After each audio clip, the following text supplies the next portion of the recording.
மானிட பிறப்பு அரிதிலும் அரிது. எத்தனையோ கோடி பிறப்புல மானிட சட்டை அரிதாகிய பிறப்பு.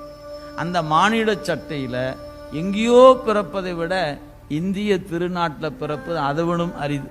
அந்த இந்தியாவில் இந்த தமிழகத்தில் பிறப்பது அதனும் அரிது. அந்த தமிழ்நாட்டில் பிறந்தவங்கெல்லாம் இப்படி படிச்சுட்டு இருக்கிறாங்களா என்ன? இல்லையே. அதனால திருமுறை படிக்கிற பிறப்பாக, கோயிலுக்கு போற பிறப்பாக, சித்தாந்தத்தை பாடம் கேட்கிற பிறப்பு அமைவது அதனும் அரிது.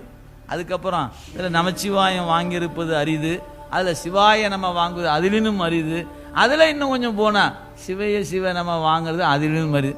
நாம் எந்த ஸ்டேஜில் உட்கார்ந்துக்குன்னு அவங்கவுங்க முடிவு பண்ணிக்கும், யாரையும் சொல்வதில்லை. ஆனால் இத்தனை இடம் தாண்டி வரணும். நீங்கள் நல்லா நினைவில் வைத்துக் கொள்ளணும். ஒரு ஐஏஎஸ் தேர்வு எழுதுவர் முதல் எக்ஸாம் எழுதியிருக்கிறேன், 2வது எக்ஸாம் எழுதியிருக்கிறேன், 3ஆம் போயிட்டு இருக்குதுங்க, அப்படியே ஒவ்வொன்றா போய்